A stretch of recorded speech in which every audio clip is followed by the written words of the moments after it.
I went to sell my late husband's car, but what I found in the glove box left me speechless. I never meant to open the glove compartment. I just wanted to sell the car. The mortgage payment was 3 weeks overdue, and the bank had started calling twice a day. That morning, with Phoenix's relentless sun already beating down at 8 a.m. and the desert air shimmering with heat, I stood in front of David's old Honda Accord and told myself, it's just a car. But the moment I reached for the handle, my hand trembled. It had been 47 days since he died. 47 days since Phoenix General called and used words like massive stroke and nothing we could do. 47 days of my daughter Chloe barely speaking to me unless it was about school pickup or whether we had cereal for breakfast. And even those words felt like echoes from a life that no longer belonged to us. That morning, I found myself alone in our Scottsdale kitchen, stirring lukewarm coffee with a spoon that clinked too loudly against the ceramic. The sound used to drive David crazy. Now it filled the silence like a ghost of our old arguments. The family photo still sat on the granite countertop, David grinning with his arms around me and Chloe, taken last Christmas at Camelback Mountain. We looked so damn happy in it. So real. And I wondered when exactly that version of us had started to crack. Breakfast is ready. I called upstairs, knowing Chloe wouldn't answer. Her bedroom door had slammed shut 20 minutes ago, the sound sharp and final. 16 is hard. Grieving at 16 is brutal. But watching your daughter turn into a stranger? That's something else entirely.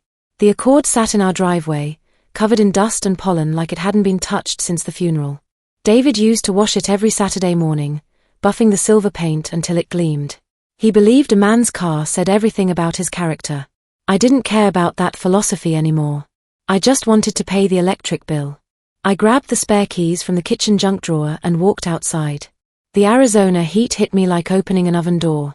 I climbed into the driver's seat and shut the door, sealing myself into air that was stale but unmistakably his, a mix of Old Spice aftershave, leather, and something else I couldn't name but felt like memory. I reached toward the glove compartment, hesitating for just a second. The click sounded louder than it should have. Inside were the usual things: insurance papers, an old iPhone charger, Ray-Ban sunglasses. I pulled them out one by one, placing them carefully on the passenger seat. Then I saw it. A small black USB drive wedged deep in the back corner, plain except for a tiny white label with a single handwritten letter, R. I stared at it. Just one letter. Just a piece of plastic. But something in my gut shifted, twisted. This wasn't just cleaning out a car anymore. It was the beginning of something I hadn't prepared for, something that would shatter everything I thought I knew about the man I'd loved for 18 years. I held the drive in my palm, the steering wheel burning hot under the desert sun. And suddenly, I wasn't just a widow clearing out her husband's things. I was a woman standing at the edge of a truth I never saw coming, and I wasn't sure I wanted to know what it was. I didn't plug it in right away. I just sat in our home office staring at that USB drive like it might explode if I handled it wrong. The letter R on the label was smudged, written in blue ink that had faded. It wasn't David's handwriting, that was the first thing I noticed. His penmanship was always neat, methodical, like everything else about him. This was hurried, personal. A name, maybe. I carried the drive upstairs to David's office, though I'd been calling it the spare room since he died. The space still smelled like him, coffee and that woodsy cologne he wore to court. Law books lined the shelves, mostly immigration law, civil rights cases. A framed certificate from the Arizona Refugee Coalition hung above his desk. That had always been his passion, helping people navigate the legal system. He never talked details, just said, "I'm making a difference," and changed the subject. The computer screen flickered to life as I opened his laptop. My hands hovered over the keyboard. For a moment, I considered putting the drive back in the car, pretending I'd never found it. But that moment passed. The USB clicked into the port with a sound too loud in the quiet house. A folder appeared. No name, just a yellow icon. I double-clicked. Inside were dozens of files, letters, photos, PDFs with names and numbers I didn't recognize. My cursor trembled as I clicked the first document. Words appeared on the screen that made my blood run cold. Dear David, thank you again for everything. I honestly don't know what I would have done without you. Rachel. Rachel. That name didn't belong in my life. It didn't belong in David's either, or at least not the part of him I'd known for nearly 2 decades. My stomach clenched. I opened another file. I'm so scared. Tyler's asthma is getting worse and I can't afford the inhaler. I know I said I wouldn't ask again, but if you can help with the clinic bill. Another message. Tyler asked about you yesterday. He keeps asking when Uncle David is coming to visit again. He misses you, and honestly, so do I. My mouth went dry. The cursor blinked at me like it was daring me to continue. Photos came next. A woman with kind eyes and tired shoulders, maybe 35, with auburn hair pulled back in a ponytail. A boy, perhaps 8 or 9, light brown hair, gap-toothed smile. In some pictures, they stood alone by a swing set. In others, David was with them, his arms around them, laughing, smiling the way he used to smile with us. I jerked back from the desk like it had burned me. My knees nearly buckled. I gripped the edge of the chair, breathing hard, heart hammering against my ribs. Who was Rachel? Who was this boy Tyler? And who the hell had my husband really been? What are you doing? Chloe's voice cut through my panic like a blade. She stood in the doorway wearing her temp-high volleyball hoodie, eyes red-rimmed like she'd been crying.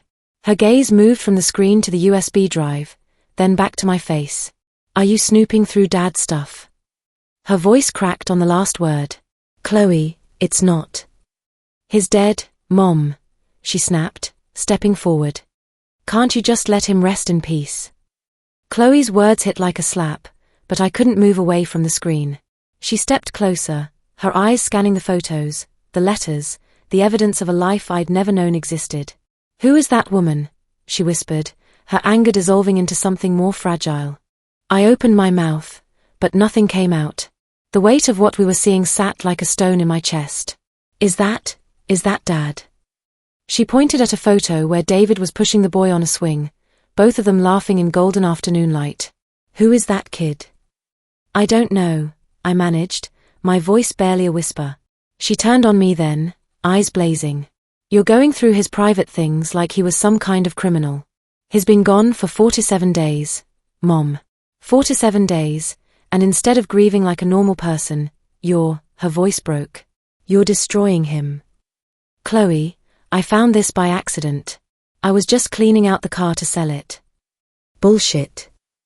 The word came out sharp, vicious. She'd never talked to me like that before. You always suspected something, didn't you? You were always so suspicious when he worked late, when he took those weekend trips to help clients. You never trusted him. That stung because it held a grain of truth. There had been moments, small ones, when something felt off. A phone call that ended abruptly when I walked in the room. Receipts for restaurants I'd never been to. But I'd pushed those feelings down, told myself I was being paranoid. I'm going to Grandma's, Chloe announced, turning toward the door. Chloe, wait. No. She spun back around. I'm not staying here while you pick apart the only parent who actually loved me. The words were meant to wound, and they found their mark. Before I could respond, she was gone. I heard her feet on the stairs, drawers slamming, a duffel bag being dragged across the floor. 20 minutes later, the front door slammed so hard the house seemed to shake. I was alone with David's secrets. I didn't sleep that night. I lay in our king-sized bed, my bed now, staring at the ceiling while Phoenix's city lights filtered through the blinds. My mind raced in circles. Rachel, Tyler, the photos, the way David had looked at that boy. The same way he used to look at Chloe when she was little. At dawn, I made coffee and went back to the office. I opened the folder again, slower this time, forcing myself to absorb each detail. The letters from Rachel spanned 3 years, some tender, others practical, but one thing was consistent. Tyler's name appeared in every single message. I searched David's email accounts next. Most were password protected, but one was still logged in. The inbox was empty, scrubbed clean. The USB must have been where he stored everything personal, everything separate from his real life. I checked our bank statements, something I'd been avoiding since the funeral. I wasn't looking for large withdrawals. I was looking for patterns. And there they were, transfers every month, always on the 1st and 15th. Small amounts, $300 here, $250 there. Amounts that wouldn't trigger questions. But over 3 years, they added up to thousands. All to an account registered under R. Martinez. Rachel Martinez. Now I had a full name. I spent the next hour digging through the USB files with the methodical focus that had made me good at my job before I'd become a full-time mom. One PDF contained a scanned lease agreement dated 2 years ago. The address jumped off the page: 2847 Indian School Road, Phoenix. An apartment complex in the Arcadia neighborhood, maybe 15 minutes from our house. My hands shook as I stared at that address. The last time I'd been to that part of town was for Chloe's middle school science fair at Phoenix Country Day. David had insisted on driving, said he knew a shortcut. Now I realized maybe he hadn't been looking for a shortcut at all. I found more pieces in the files. Medical records for Tyler Martinez, listing severe asthma and David's insurance as secondary coverage. A birth certificate that made my stomach drop: Tyler David Martinez, born 8 years ago. The father's name was listed as David Michael Thompson. My husband's full name. I stared at that document until the words blurred. 8 years ago, Chloe had been 8. We'd been married for 10 years, living in our first house in Ahwatukee, trying for another baby but failing month after month. David had been traveling more for work, taking cases that required him to be in Tucson or Flagstaff for days at a time. Or so I'd thought. The apartment complex looked exactly like dozens of others scattered across Phoenix. Tan stucco, red tile roofs, palm trees that had seen better days. I sat in my Toyota Prius across the street, air conditioning blasting, watching the entrance. I'd driven here without really deciding to, some autopilot taking over while my conscious mind reeled. I didn't know what I expected to see, but I saw them before I was ready. A woman emerged from the building carrying a reusable grocery bag, her auburn hair catching the afternoon light. Behind her, a boy with a backpack bounded down the concrete steps, talking animatedly about something that made her laugh. She looked tired but happy, the kind of happy that comes from small, everyday moments. I didn't need confirmation. It was them. Rachel and Tyler. And even from 50 yards away, I could see it in the boy's face, the shape of his nose, the way his hair fell across his forehead, the animated way he gestured with his hands. He looked exactly like David had at that age, exactly like the photos from David's childhood that sat on our mantel. I should have gotten out of the car. Should have walked over and introduced myself, demanded answers, made a scene. But I didn't. I just sat there, heart pounding against my ribs, fingers clenched around the steering wheel like it was the only thing keeping me tethered to reality. Across the street, Rachel adjusted her purse strap and nudged Tyler toward a silver Nissan. He skipped ahead, carefree in the way only children can be. They drove away, disappearing into Phoenix traffic, while I remained frozen in place. I didn't cry. I didn't scream. I just felt this quiet kind of collapse, like something inside me had caved in without making a sound. By the time I drove home, the sun was setting behind the mountains, painting the sky in shades of orange and pink that seemed almost mocking in their beauty. By the time I got home, Chloe's absence felt like another death. The house was too quiet, too empty. Her volleyball gear still sat by the front door where she'd dropped it 3 days ago. I touched her gym bag like it might bring her back. My phone buzzed, a text from my mother-in-law. She's here. Safe. She needs time. Give her space. I stared at the message, then set the phone aside. In the kitchen, I poured a glass of wine with shaking hands and tried to make sense of what I'd discovered. David, my David, who brought me coffee in bed every morning, who never missed one of Chloe's games, had been living a double life for years. The next morning, I went back to his office and found something I'd missed the first time, a manila envelope tucked behind the framed Refugee Coalition certificate. My name was written on it in David's careful handwriting. Inside was a letter, 3 pages long, dated just 2 months before he died. Vivian, if you're reading this, it means I'm gone and you found the files. I should have told you years ago, but I was a coward. I was afraid of losing you, losing Chloe, losing the life we built together.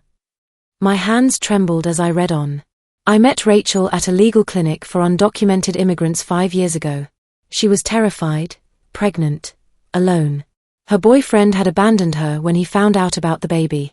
She was facing deportation. I helped with her case, and we grew close. Too close. I had to stop reading. Put the letter down. Pour another cup of coffee. Breathe. It was one night, Viv. Just one night when things between us had been strained, when you were working those double shifts at the hospital and we barely spoke for weeks.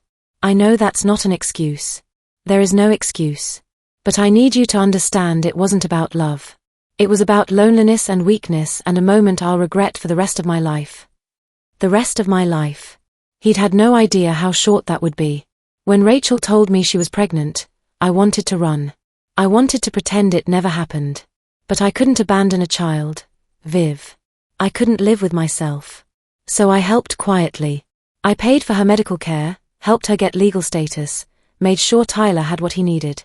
I told myself I was doing the right thing, but really I was just protecting myself. I thought about all those late nights, all those weekend trips, all those times he'd come home distracted and distant. How many lies had he told? How many times had he looked me in the eye and lied? Tyler doesn't know I'm his father. Rachel told him I was just a family friend who helped sometimes. She protected him from the truth because she knew it would complicate his life. She's a good mother, Viv. A good person who got caught up in my mistakes. The letter continued for 2 more pages, David begging for forgiveness, explaining the financial arrangements, asking me to look after Rachel and Tyler if something happened to him. At the end, he'd written, "I love you and Chloe more than my own life." That was never a lie. Everything else. "I'm sorry isn't enough, but it's all I have. Forever yours, David." I sat in that office for 2 hours, reading and rereading David's letter until the words burned themselves into my memory. When I finally stood up, my legs felt unsteady, like I was learning to walk again. The house felt different now. Not just empty, but transformed. Every photo on the walls, every shared memory, every moment of our 18-year marriage was now filtered through this new reality. David at Chloe's soccer games. Had he been thinking about Tyler's games? David making pancakes on Sunday mornings. Had he made them for Tyler too? My phone rang. Chloe's name appeared on the screen. Mom. Her voice was small, younger than her 16 years. "Hi, sweetheart. Grandma says you found something. About Dad." I closed my eyes. "Yes." A long pause. "Is it true? Does he have another family?" "Not a family, exactly. But, yes. There's a boy. Tyler. He's 8. I heard her sharp intake of breath. "Is he Dad's son?" "Yes." She was quiet for so long I thought she'd hung up. Then, "I want to come home." "Are you sure? You don't have to." "I want to come home, Mom. We need to figure this out together." When Chloe walked through the front door that afternoon, she looked older somehow, like the last few days had forced her to grow up in ways I'd hoped she never would. We sat at the kitchen table, and I showed her David's letter. She read it twice, tears streaming down her face. When she finished, she looked up at me with red-rimmed eyes. "What do we do now?" It was such a simple question with such a complicated answer. "I don't know," I admitted. "But I know what we don't do. We don't pretend this didn't happen.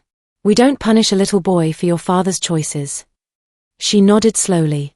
Do you think he ever loved us less because of them?" "No," I said immediately, and I meant it. "Your father made terrible choices, but I never doubted his love for you. Not for 1 second." That evening, I did something I'd been avoiding since David's funeral. I called Rachel. Her number was in his phone, listed simply as R. She answered on the 3rd ring. "Hello?" Her voice was cautious, wary. "This is Vivian Thompson, David's widow." A sharp intake of breath. Then, quietly, "Oh God.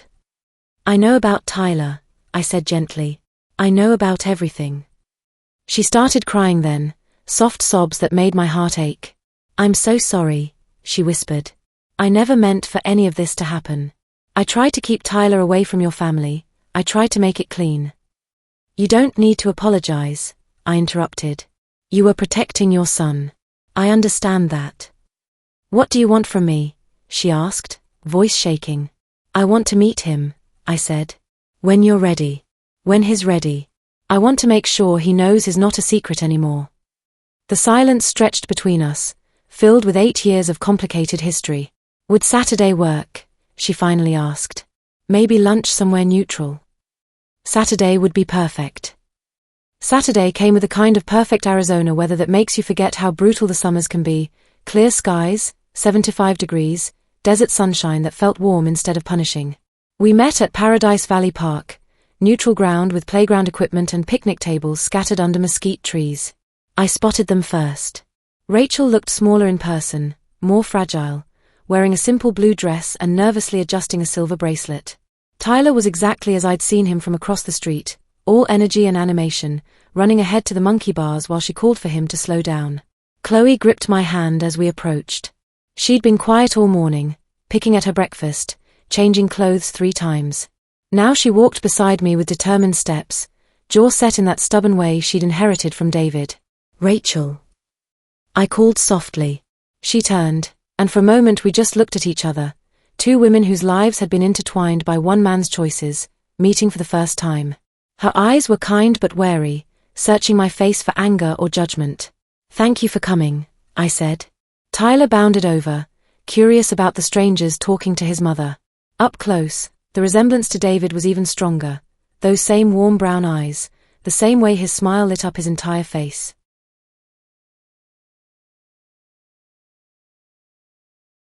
"Tyler, honey, these are the friends I told you about. This is Mrs. Thompson and her daughter Chloe." He looked up at me with David's eyes. "Hi. Mom says you knew Uncle David really well." Uncle David. So that's what Rachel had told him. I glanced at her, and she gave me a small nod, permission to follow her lead. "Yes," I said, kneeling down to his eye level.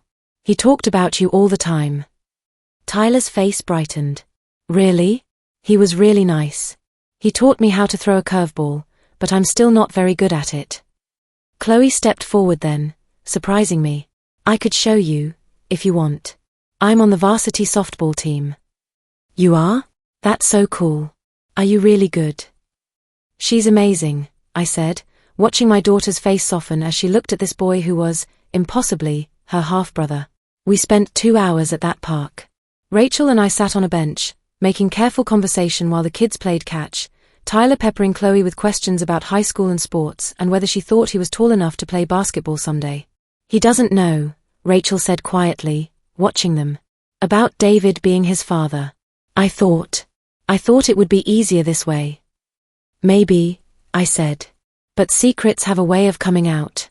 I learned that the hard way." She nodded, tears gathering in her eyes. "I loved him, you know. Not the way you did, not with a home and a wedding ring and Sunday morning pancakes. But I loved him." "I know," I said, and meant it. "He loved you too, in his way." As the sun began to set behind the mountains, Tyler ran over to us, grass-stained and grinning. "Can we do this again next weekend?" he asked. Chloe promised to teach me her slider pitch. I looked at Rachel, then at Chloe, who was nodding enthusiastically.